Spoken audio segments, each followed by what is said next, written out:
Komal's kitchen and ब्लॉग्समध्ये आज तुमचं खूप खूप स्वागत आहे। तर आज मी तुमच्यासाठी घेऊन आलेले आहे मस्त अशी कुरकुरीत पालकाची भजी।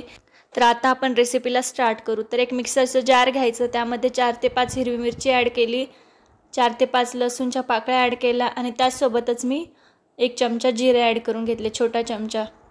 तर त्याचं बारीक वाटण तयार करून घ्यायचं। त्यानंतर फ्रेश पालक घ्यायचा, स्वच्छ पाण्याने पहिलं वॉश करून घ्यायचा, त्यानंतर बारीक कट करून घ्यायचा।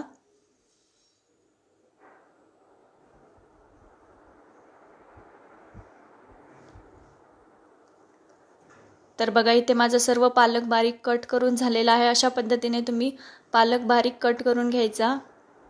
त्यानंतर एक भांडे घ्यायचं, त्यामध्ये कट केलेला पालक ॲड करून घ्यायचा। पालक ॲड केल्यानंतर 1 वाटी डाळीचं पीठ ॲड करायचं, 1 चमचा तांदळाचं पीठ ॲड करायचं। त्यानंतर थोडेसे ड्राय मसाले ॲड करायचे, त्यामध्ये लाल तिखट, हळदी पावडर आणि चवीनुसार मीठ ॲड करून घेतलं। जे मिरचीचं वाटण तयार करून घेतलं ते पण ॲड करून घ्यायचं। त्यानंतर मी ॲड करणार आहे व्हाईट तीळ, तर ऑप्शनल आहे, तुम्ही ॲड करू शकता किंवा स्किप सुद्धा करू शकता। त्यानंतर व्यवस्थित मिक्स करून घ्यायचं आणि गरजेनुसार पाणी ॲड करून घ्यायचं।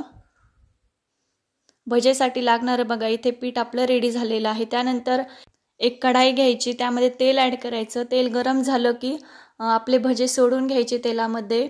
तर बसतील तेवढे भजे सोडून घ्यायचे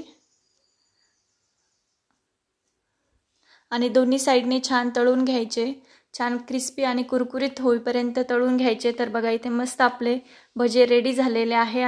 तर बघा एकदम कमीत कमी वेळामध्ये कुरकुरीत अशी पालकाची भजी आपली रेडी झालेली आहे। रेसिपी आवडली असेल तर चॅनलला नक्की सबस्क्राईब करा आणि व्हिडिओला लाईक करा।